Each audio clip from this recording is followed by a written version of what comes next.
Hey everybody, Andy here with the Andy Show. Uh, I titled this "Are We There Yet?"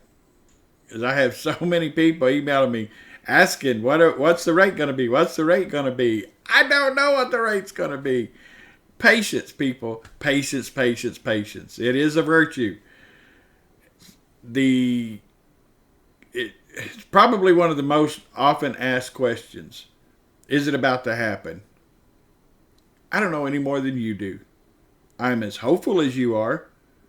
I want this to happen. For me, it's never been a question of if, it's been a matter of when.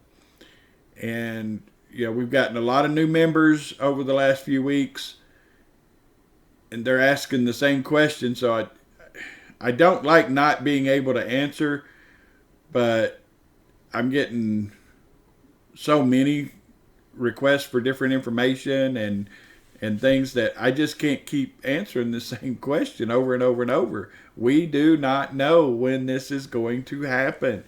We do not know.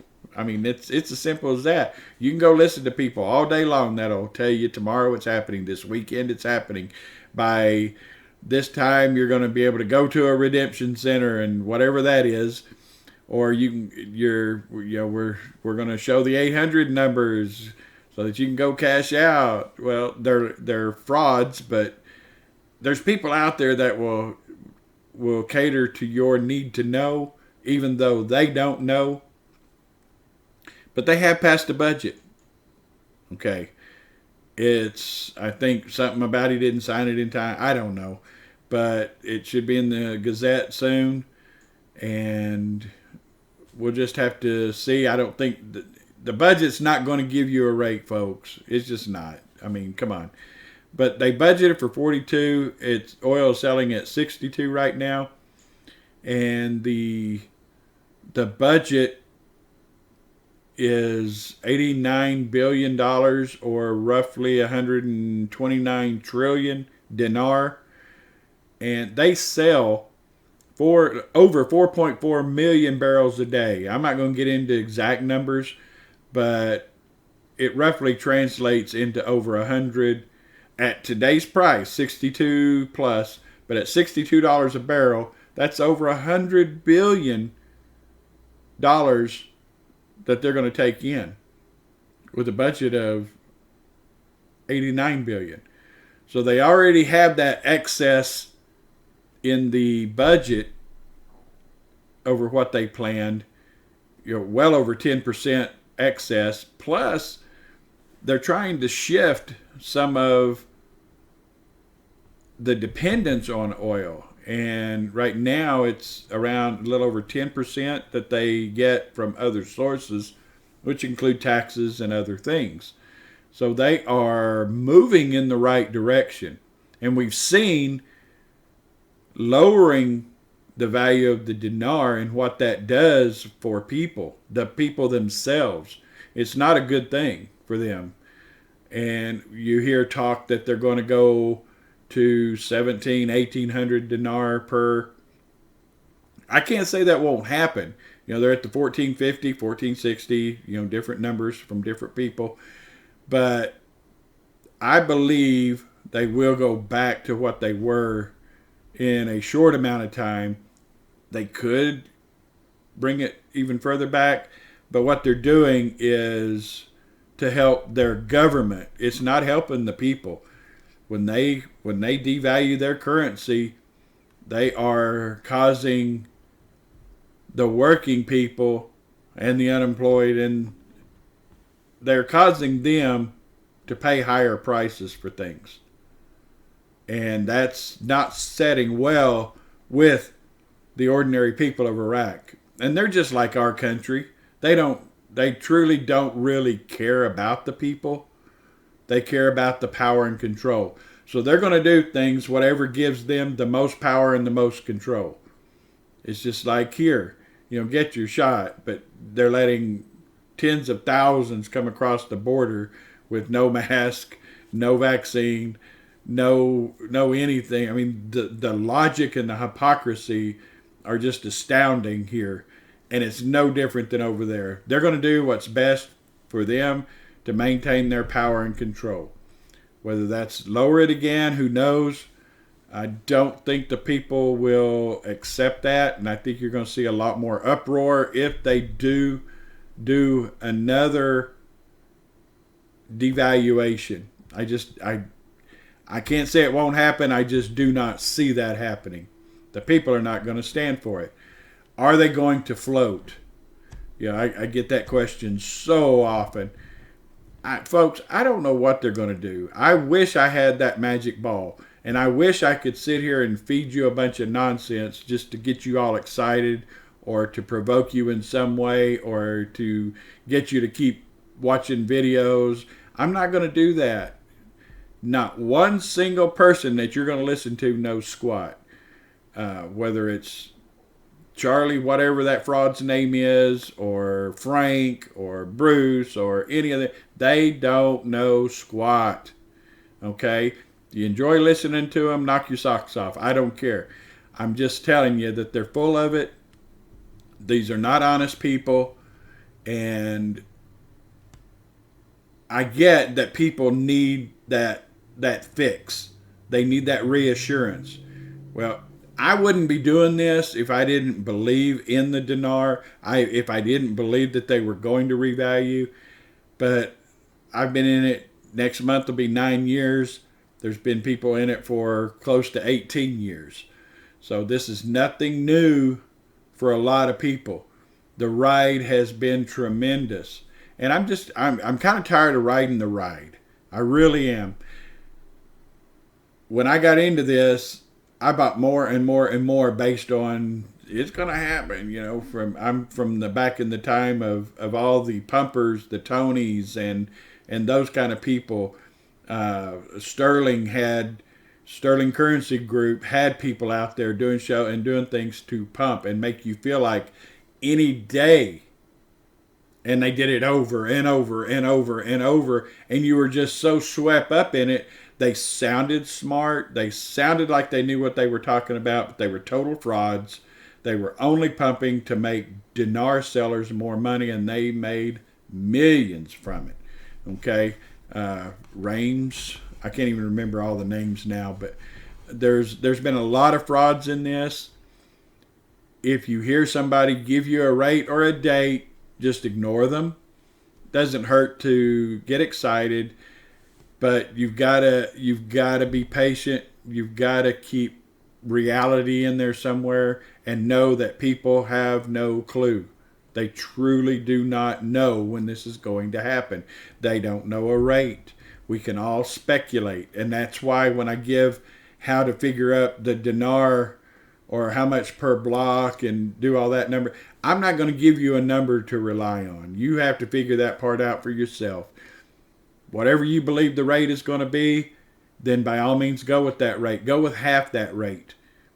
And you figure out, do you have what you need to do whatever it is that you plan to do?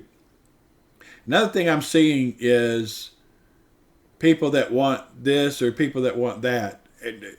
Everybody's idea of wealthy is different.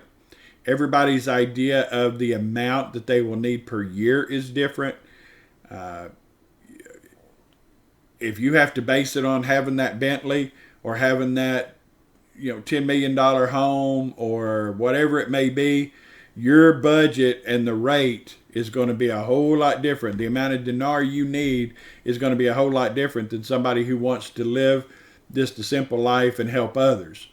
In my case, I'll never have a champagne lifestyle. I'm just not built that way. I don't care to impress anybody. I don't have a need to impress anybody. And that's why I will be able to live on far less than a lot of other people. A lot of other people are going to need to keep up with the Joneses. And they're going to have that nice home. They're going to have that fancy car. They're going to have the designer clothes. Okay, if that's you, go. Godspeed. But I don't have to have all that. So my idea of what I need from this is going to be different than what you're going to need from this if those are your goals. Okay, I'm not knocking anybody for what they want or need. Everybody's different. But don't decide your needs based on someone else and what they're planning to do. Okay? I'm going to do a lot of can't say the word, philanthropical work with mine. And that's what my blocks are going to go for. That's what my profits are going to go for. And I did want to explain something else.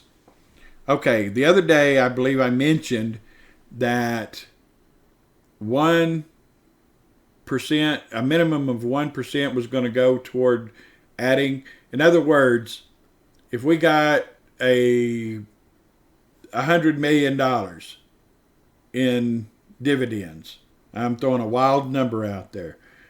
But, okay, I pull that money in. Let's say when I pull it after all the transfer fees and do whatever, selling stocks if that's what we do, or getting dividends. Once it gets into the account here, I take 10% off. Boom, done. Okay, let's say the money coming in is $100 million. I'm taking $10 million off the top. That's my fee. That's what you agreed to. I think with it being $100 million, that would be, I can't say it's greedy, but anyway, what I said was that between 1 and something percent, no, I meant 1% of the entire amount. So actually what I'm saying is, rather than me getting $10 million off the top and saying, gosh, thank y'all, 10% of that is what I will be putting back into the market. A minimum of 10%. What does that mean? Okay.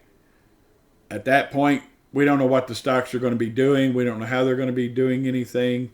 But that $10 million, that means I'm going to put $1 million back in to the stock market. I'm going to be buying shares so that the following year comes around, everything stays the same. We're going to get more than $100 million that following year. Why? Because I'm putting $1 million back into it. I don't know if that's going to buy 10 shares, 100 million shares. I don't know what it's going to buy, but a minimum of 10% of the premium that I charge on top is going to go back in to help us build up even more. Okay, you're not going to be able to buy blocks once the revaluation happens, but we are going to increase our holdings, whether it's IBSD, Asia Cell, Bank of Bag. I don't know yet what the stocks are going to be, but what I can tell you is a minimum of 10%. It could be up to 30, 40%. Like I said, I haven't set up the rules yet, but when I was thinking 1%, I was thinking 1% of the total money that we get. Well, I get 10% off the top. Of that, a minimum of 10% is going to go back in to buy more stocks. I hope that makes sense to you. But other than that, we aren't there yet. I wish we were, but have patience. This ride, no matter whether it's almost over, it's over tomorrow, or over next year, I'm in it for the long haul. I hope you are too. We can just hope and pray that this is over soon, but we have no guarantees. There's nothing guaranteed in any of this. Just know that whatever I do with it, I do it with the utmost honesty that I can give you, and I will go above and beyond to make sure that no matter what happens in the future, that it progressively gets better for all of us. Okay? That's all I can promise you. I can't give you a rate. I can't give you a date, but I can tell you that I'm ready. I'm as ready as any of you are for this ride to be over, and I'm going to reluctantly be as patient as it takes to see this thing through. Okay? So for now, just hang in there, folks. Don't give up. Don't I get messages that seem so, people are so depressed, and it just breaks my heart to see that. I don't want to see you upset about it. I know a lot of you are so dependent on this to happen, but we can't give up. guys, you just can't give up. So hang in there with me. We're in this for the long haul. If you have to put anything dinar out of your head, you're not going to make it happen any faster relying on every word that comes out. I mean, there's people that fish for this news and they're reading stuff and they're so absorbed. Give it a break. Okay? Just give it up. I actually I got so fed up. I got into this in 2012. I was one of those daily people who read everything I could read. This was back in the Maliki era, and the things that were happening. Well, this has to happen, that has to happen, this has got to do this has got to do that. And things just kept steamrolling. But I was listening to the wrong people. I was consistently listening to the wrong people who had no clue. For whatever reason, they were making this stuff up as they went along. If you hear somebody say, well, for the rate change to happen, A, B, and C has to take place, you're a liar. You don't know. Show me. Show me where it says that. Okay? So don't listen if it's giving you anxiety. Okay? I just don't. It just kills me that there are a few people out there that are so depressed over the fact that it hasn't happened yet. And people say, well, it's delayed for this. You don't know how is it delayed? If you're saying that something is delayed, then it must have been scheduled to happen. Show me where it was scheduled to happen if you're going to talk about it being delayed. See, it's just more nonsense that they're going to keep feeding you. So just take a break. Stop listening to everybody. Please don't let it depress you. I know that some people got into this thinking that tomorrow was the day, and they just hoped that they would get in it in time. We don't know what tomorrow brings. We don't know if we're going to be here tomorrow. This will be a blessing beyond measure once it does happen. And I truly believe that we have been fed so much garbage that we continue to feed on that garbage, and we just got to stop. We just got to wait until something concrete happens. And no matter whether you listen to 10 minutes worth, you read 10 minutes worth of news, or 10 hours a day, it's not going to happen any faster for us. It's going to happen when it happens. Just stay grounded, stay sane. You've got to keep your health up. You've got to be around when it happens so you can enjoy the investment. And folks, I just don't know what I can say. I'm not a motivational speaker by any stretch. It just hurts to see so many people, and there are quite a few that are in such need to hear something positive. And your sanity shouldn't be dependent on the Iraqi dinar. Okay? So take a breath, take a break. Okay? That's all I can ask you. And just don't let Iraq control all your emotions. We're going to have a fun time once this happens. Until then, take it easy, and I will talk to you soon. God bless everybody. Bye.